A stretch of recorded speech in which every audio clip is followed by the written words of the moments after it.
cohorts. And in this session, companies that have participated in the AAL programs are going to be talking with the leadership, the program managers, to talk about the how, the why, and how they plan to scale this new way of innovation to this million-person organization. Our panelists include, I don't know if we have headshots for them at all, Jim Templin, he's a project manager with AAL. Jim Ackerman, he's an expert on the long-range precision fires cross-functional team. Chris Olowski, the product manager for the robotic combat vehicles for the U.S. Army. Guy Babbitt, co-founder and CEO of Zero. And Sudipto Ghoshal, the CEO of Qualtech Systems. Everyone, please welcome to the stage. Do you need this?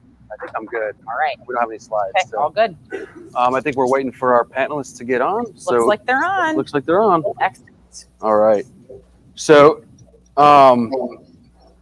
I'm Lieutenant Colonel Jim Templin. I will be the Supreme Overlord for this panel. Some of the things that we're going to talk about today, what is an Army cohort from multiple different perspectives, as was mentioned earlier. One of the big things that I want to tie into what General Todd just said is one, AAL is a direct reporting organization to General Todd's directorate. So we're kind of one of his action arms for achieving what his goals are. One of the things that we do at the cohort is focus on getting that speed of innovation down to the end user. So we have by design end user developed technologies. That's one of the great things that AAL does. And we'll talk about the mechanism of the cohort as we go through this. So before we begin, I'm going to kind of explain the flow of the panel as we go through it. Because we're in Austin and I'm a bit of a nerd myself, I decided to make this a little bit more fun than a typical panel. So what we're going to do is I got some scripted out questions that are randomized. I've got some dice in my pocket, which are now in my phone. So I'll be using my phone to roll the dice because I have no table. And we'll use some randomized questions to actually throw that out to the panel and get someone to actually start the questioning. So with that said, before we actually start the panel, I'm going to let everybody kind of introduce themselves real quick. So James Ackerman, if you want to go ahead and introduce yourself real quick, your background, experience. Hi, I'm Jim Ackerman. I'm the HQE for the Long Range Precision Fires CFT at lovely Fort Sill. So I joined the CFT after 30 years of Army service. Had a nice job after I retired. And it's great to continue to serve, and not just that, to innovate those things that were a challenge to me my entire career. So look forward to the discussion today. Great. So we'll move on to Chris Olowski. Hey, good afternoon, everyone. Chris Olowski. I'm the product manager for robotic combat vehicle. So what that means to the folks in the room is my team and I are responsible for initially delivering the programs for both the software and hardware that'll make up the RCVs in the future. And then eventually those programs will deliver hardware and software to soldiers to support their operations overseas. Great. Thanks, Chris. And we'll pass on to Guy next. Sure. Hi. Thanks for having me. My name's Guy Babbitt, and I'm the CEO of C0. And we're an engineering service company that specializes in early stage R&D, particularly in the energy and power space. So our customer base is Department of Energy, Department of Defense, national labs, universities, companies of all sizes. So, we've worked on a tactical battlefield recharger, and we're pretty excited about our involvement with the AAL so far. Great. Thanks, Guy. Sudipto, you're up next. Yeah, thank you guys for having me here. And I'm Sudipto Ghoshal. I'm the CEO and the Vice President of Engineering at Qualtech Systems, not the CEO, but we develop our capabilities and solutions in the area of remote health monitoring and guided troubleshooting. And our products we just call Teams. We have NASA and DoD and various commercial customers who utilize our tools. And I'm here working with Jim and Chris on an RCVS cohort on remote vehicle autonomous operations and their sustainment. Great, thanks, Sudipto. So just to go back to my kind of background, so I've been in the Army for about 18 years. I'm active duty, project manager at Army Applications Lab. Background with infantry, special operations, a special forces officer for the last about 9 years. And my background with project management and kind of solution innovation has really been in the non-material space up until now. I worked with Asymmetric Warfare Group for a while, working on getting end user perspective up to 4-star level commands. And now that I'm in the material space, a lot of those lessons learned have applied to this area as well. And we'll talk about that as we talk about the cohort. So the first question for the panel, and we'll start kicking this around. So what is an Army cohort? We'll just start with a very general question and kind of give some perspective from each person. So we'll start with Jim. Go ahead. So, from our perspective with the CFT, the Army cohort process, as we posed what our problem statement was through AAL, and then they announced it, got quite a lot of interest from innovators and small businesses. We're able to take those 15 or so companies that we went on it down to and embed them into the discovery process of what the problem was, looking at it from another angle than kind of the way the traditional labs, Army labs would have looked at it, and then through a series of sprints and immersion events, help them as they build towards their materials or software solution. So I think pulling some threads out of there, one of them was a lot of user input and feedback very early in the design. And then that open communication flow are the things that we found were some of the defining factors of the cohort process from our CFT's point of view. Over. Great, thanks, Jim. So we'll pass on to Chris. What's your kind of perspective from the PM shop? So it's a new experience from the PM shop. So I've worked super programs in the past at different organizations, and we never took the focus to get our partners as the performers, vendors, contractors. Everybody uses a different phrase to describe them. To actually interact with soldiers early on to help inform what their solutions are. Our traditional path has been, hey, somebody comes up with an idea or a gap, we solicit for it, and then somebody proposes solutions, and we think the best ones, and if you could say within our bubble or echo chamber, are the best. And then this really helps from talking to soldiers, getting more practical examples and ideas to help fill their needs, as opposed to somebody who's sitting in a building doing everything every day, what their ideas are on how to solve the problem. Great. Thanks, Chris.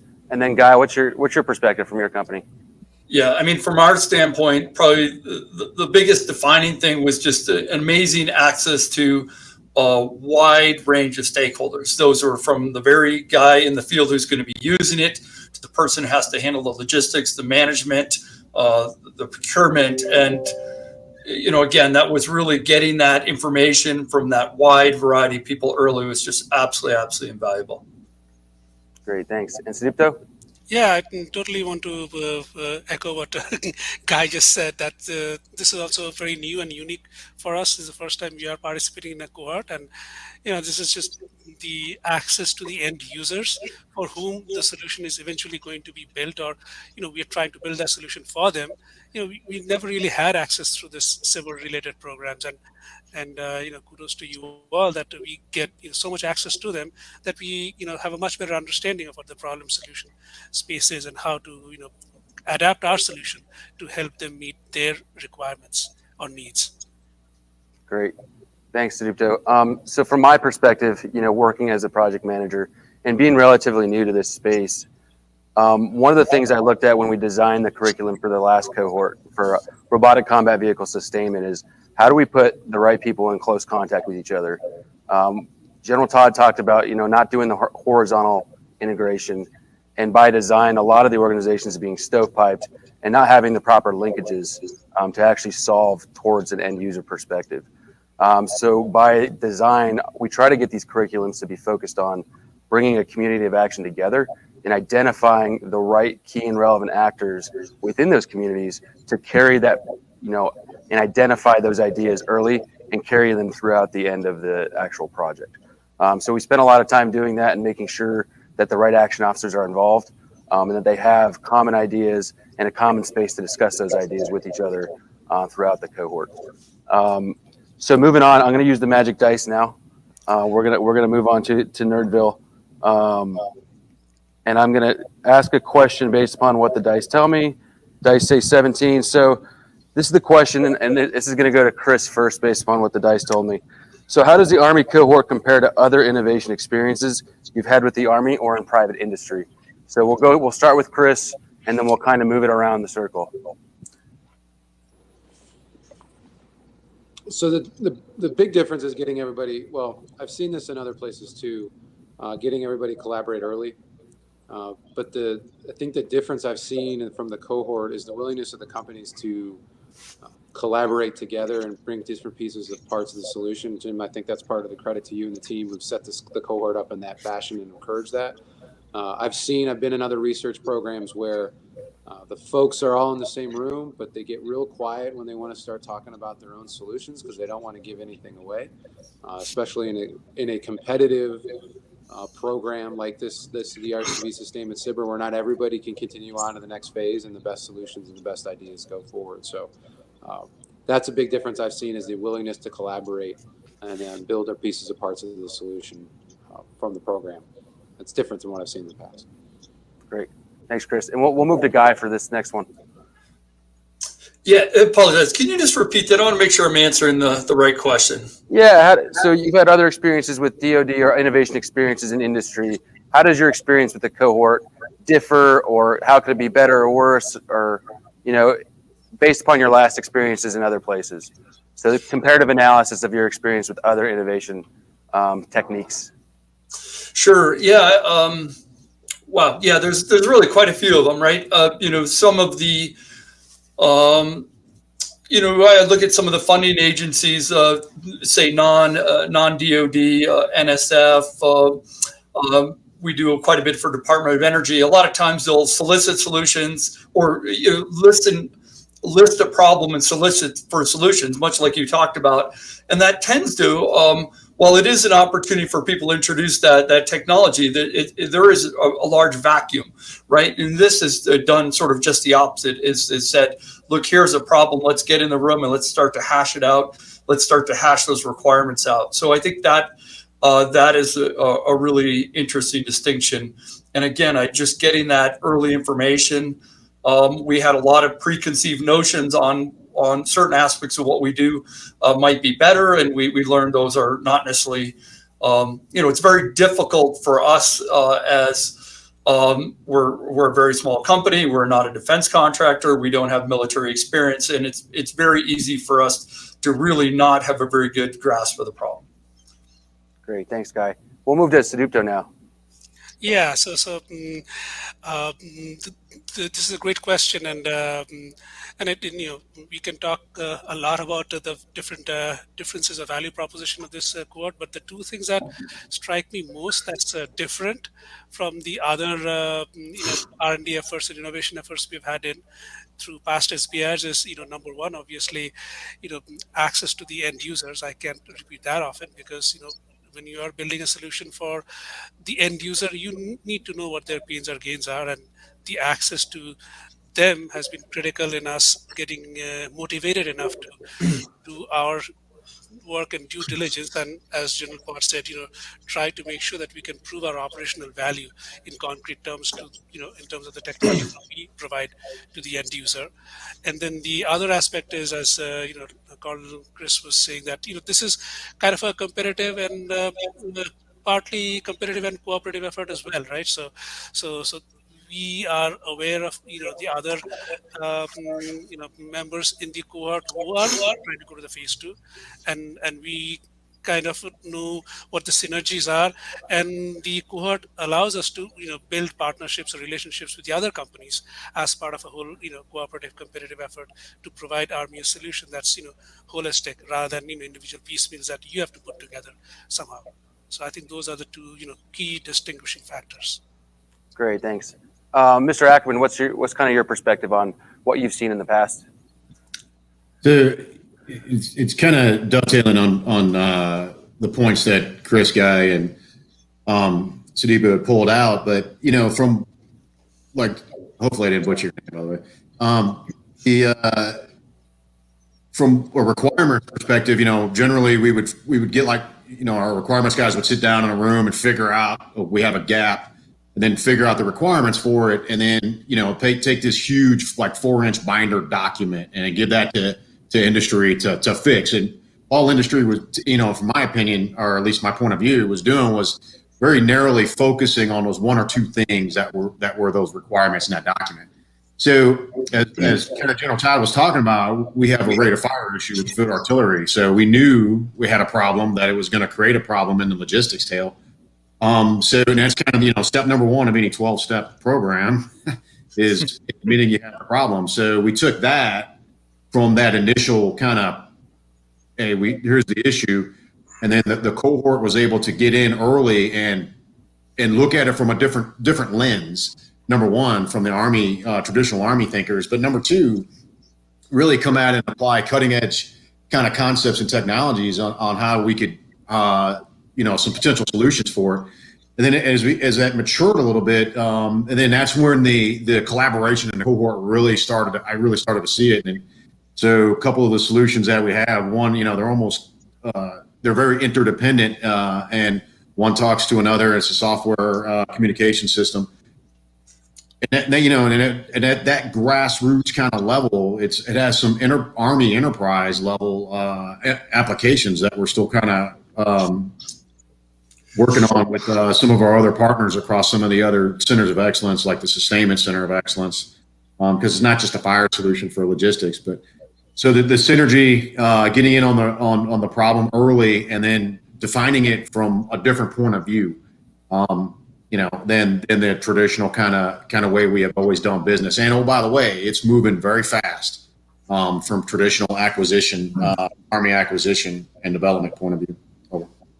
Great, thanks. So can I just add one little bit in here? Yeah, go ahead. That just listening to everyone thought there was also an aspect. Someone brought it up. Actually, I think it was might have been previous speaker, but it was a little less linear, right? There was, certainly agile processes brought in here, and it really allowed for a highly iterative process, even while we're on paper. And that is a little bit of different than, even what you were saying, Jim, this 4-inch binder, go disappear, come back X months later with a solution, get your money, come back, with a test. It allowed us to iterate.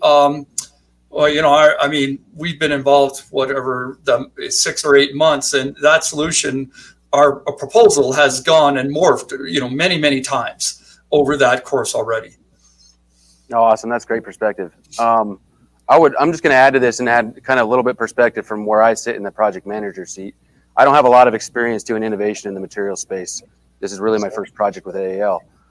But from design, the way AAL works is aligning stakeholders at inception. So that's a unique thing that the Army is working towards, is that if we're going to go after a project, we align the money, we align the requirement, and we align the community of action prior to execution of that cohort. So by having those three things aligned, we really establish the capability for an off-ramp of that technology into actually being integrated into a program of record in the future.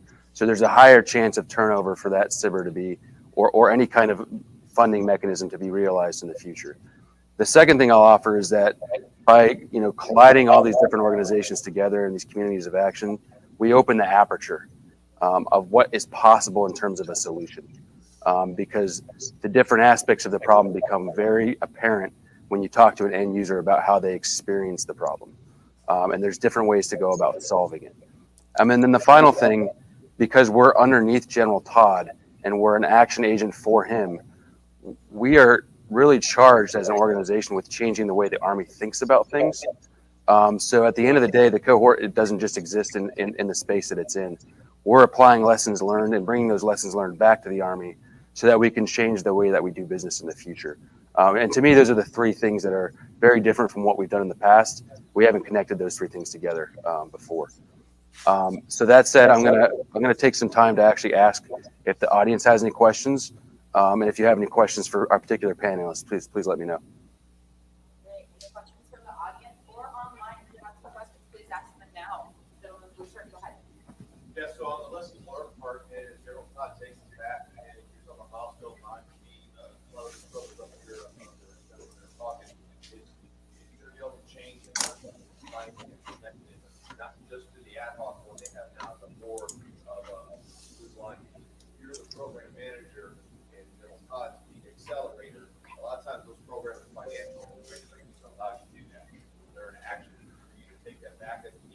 Yeah. So what I'll start this conversation off, and I'll actually pass it off to Chris and Jim to finish it off. But so from my perspective, we're trying to create mechanisms for the Army to have a repository of the lessons that we learned from each of the cohorts. So that's kind of action number one.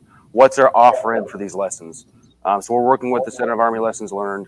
We're working with other organizations to capture what we've learned throughout the cohort. With regards to your question about contracting, General Todd is very aware of the contracting problem. We are trying to get after that. And part of that is the fact that, the guy that's writing in the requirements or characteristics of need, he works with the people in the cohort at inception. So as we go through the cohort, we're connected with the people that are writing the language for future contracts. And we're also working with the people that are writing the tech requirements for the technology that will be pushed out in the future. I'll pass to Chris to kind of expand upon that, but that's kind of my perspective. So Jim, I couldn't hear the question. Could you repeat? Yeah, the question was, so as we look into the future, we move towards, milestone B, and we start looking at contracting mechanisms. How are we bringing lessons learned back about how to make contracting smoother and easier in the future? Is that generally the question? Yep. I mean, in reference to RCV or just programs in general? Programs in general. I mean, I think RCV is probably a good case because we're left of program of record, Right. But you can look at other ones as well.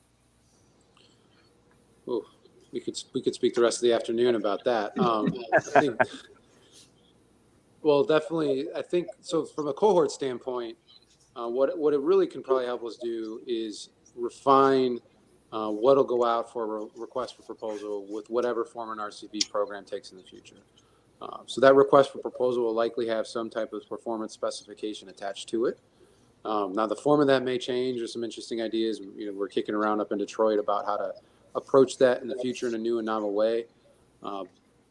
But at least from us, it'll be a list of, hey, this is what we expect the system to be able to do with some threshold and objective requirements. That's kind of standard across the programs. But what the cohort can do, especially in terms of sustainment or other cohorts like with long-range precision fires, is help refine what that performance specification is, maybe update it based on some tribal wisdom or some older lessons learned, and provide some new insights into what that should be. And then that helps potential vendors or OEMs, original equipment manufacturers, perform better solutions. It probably refines what we're looking for in a source selection, so it makes the negotiations at the end of that source selection easier because we've got a better idea of what we want. Proposers can propose a better solution to that, and then it makes the whole process after that more streamlined. At least that's the goal. We'll see how it works, obviously, but I think that's one that can help with that. That's awesome. And I'd say if people want to be contracting officers in the audience and want to do that work, we can always use more and motivated contracting officers. I mean, we get bottlenecked by people just like anybody else does, right? I mean, especially this time of year with the fiscal year closing tomorrow, we can always use more and motivated contracting officers. Not to say we don't have them. We have motivated contracting officers now, but we can always use more. So. Great. It takes a special person to do that. So that's why I've kind of. He's in Detroit because he's in Detroit Arsenal. Yep. Jim, did you have any follow up from the CFT's perspective on? No, I think Chris nailed it. So one, it helps the cohort. I'm bouncing around a few of the concepts there, but it's not part of the informs requirements as we move forward with the program. We're able to get a little bit of success trying to speed up the contracting process from the traditional way or traditional timeline it took. But at the end of the day, contracting, is going to be the long pole in the tent, especially when we're just firing up and starting up a cohort, trying to get it moving out. That seems to be one of the more frustrating things that we have to do on the government side as we're waiting for all the checks and balances to get put into it, and then contracting command to give the final go ahead. But well defining the contract and the sprints and what's the desired outcome. Between the two that we've had, I think the second one, when we learned our lessons from the first cohort that we did, on the second one, that contract mechanism's running a lot smoother, and it's a lot more beneficial to the vendors. And with that being said, that's not something that we keep inside just the CFT. Both of those we went through AAL on, and then we cross-pollinate that across the rest of the CFTs who are starting to work in the same space. So And that flattening of how we do business on the AFC side and the FCC side is great, right? That's something I hadn't seen my whole time in the Army, and just that cross-pollination of ideas, just to make things work faster, because everybody has the same goal. Ultimately, it's for the best of the Army, and to make sure that we're taking care of the programs that are in our portfolio. Great. Thanks, Jim. Excellent. So it looks like we have a question from the online Yes, audience. we do, and I'll read it out just so that the online audience can Yeah, hear go the ahead. question. The question is, what is AFC's role in PPMX at the tactical level? Okay, so I'll kick that one off. It's very specific to kind of the problem we're working with on robotic combat vehicle sustainment. So, and then I'll pass to Chris and Jim after that. So just starting out, you know, the RCV sustainment problem is really focused on the tactical level.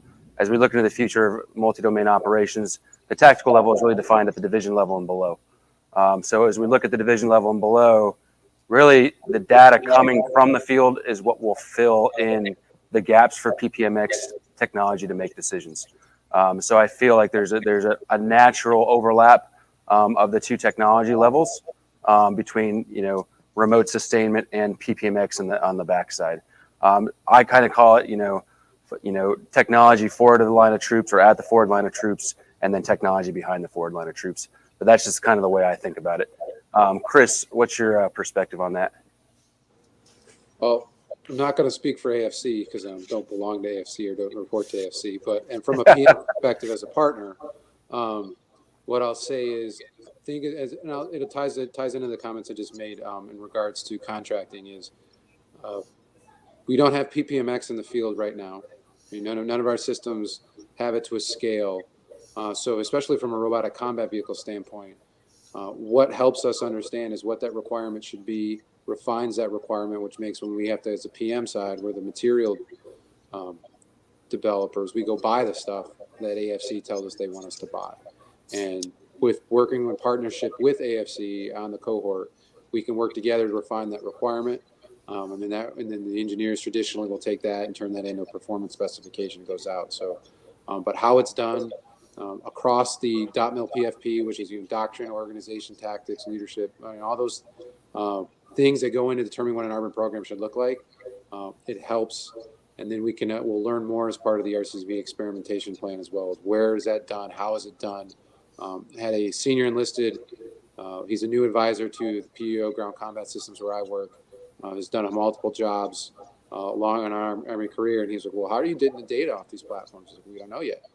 And he had ideas, right? But it's both from a technical standpoint. We need an idea of what the technical capabilities are or could be, and then that helps us understand that we're not just tactics, but just even, I wouldn't say quite doctrine, but how organizationally we're going to pull that data off and use it.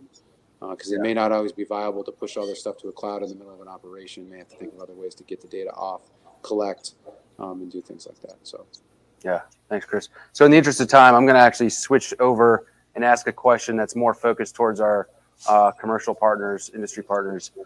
So one of the things that I know I experienced with the companies in my cohort, you know, it's 12-week period of performance, and there was a lot of anxiety, particularly in the first 2 weeks with the amount of information that you got. I kind of want to throw it out to Guy and Sadupto. Can you describe like what a company needs to be prepared for when they come into an Army cohort and what to pay attention to and be focused on? I'll start with Sadupto. Okay. All right. Sure. Yeah. Well, Chip, I think the company who's going to come into a cohort like this, first of all, if their experience, if this is their first cohort, they should be prepared to be amazed, to put it lightly, because you know, as I said, yeah, there's a lot of data. There's, you know, you're drinking from the fire hose at some point, but it's you know, it's a good quality of drink. The kind of data and the amount of information we get in our past experiences, we have been seeking those, right? And they were hard to come by. They would come in drips and drabs, right? But having more of a good thing is not a bad thing. It's a good thing.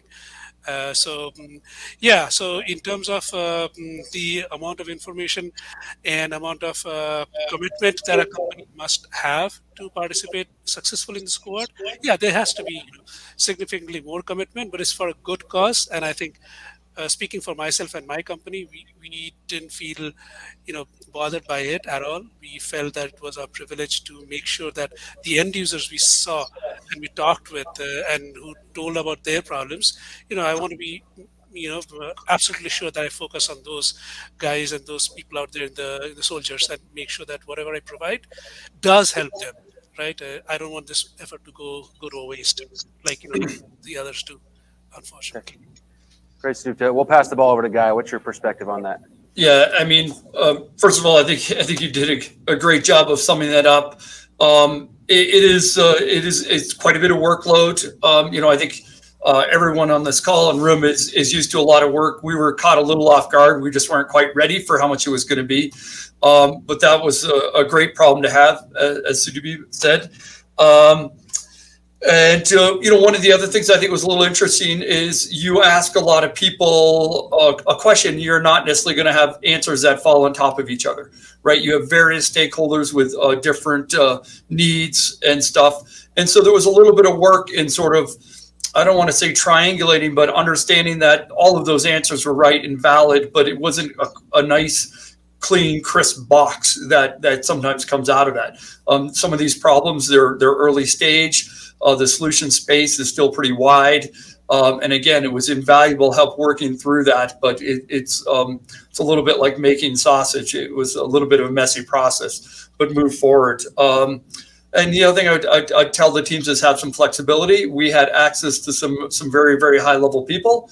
And sometimes those schedules changed on a dime. And again, just having access to those people was invaluable, but sometimes that meant last minute things were moving around a little bit. But I think it's a great experience. I would encourage anyone else to do it, but sort of fasten your seatbelt.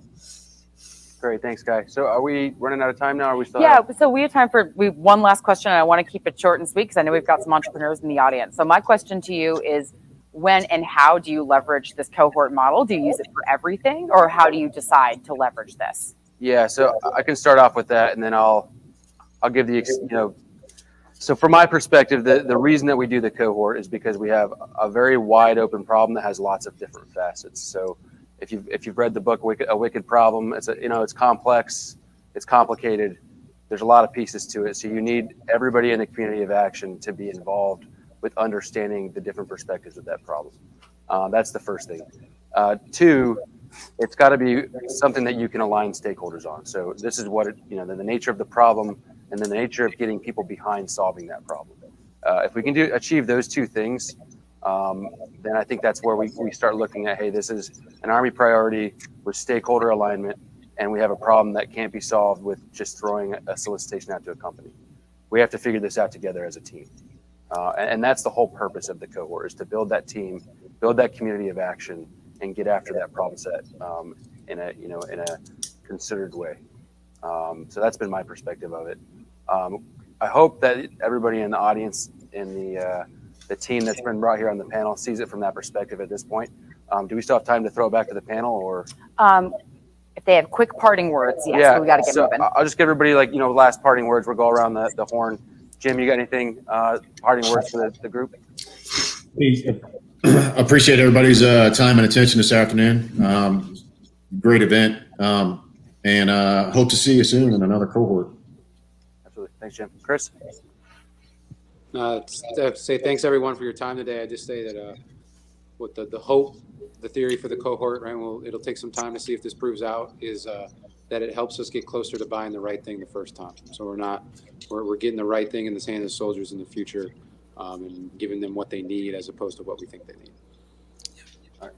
Sudipto?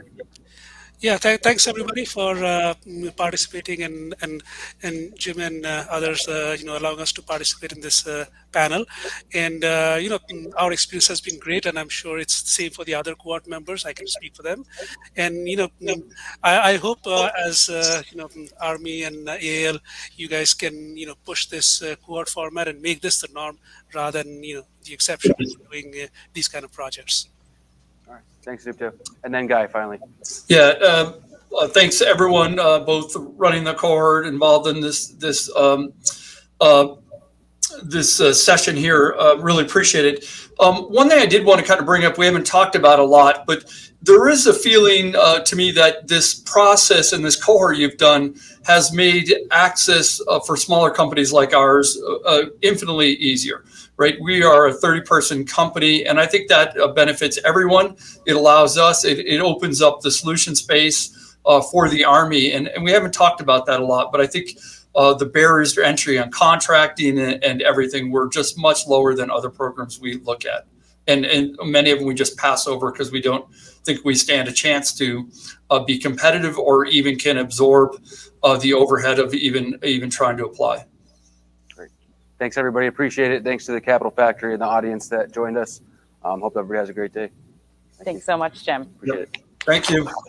Yeah.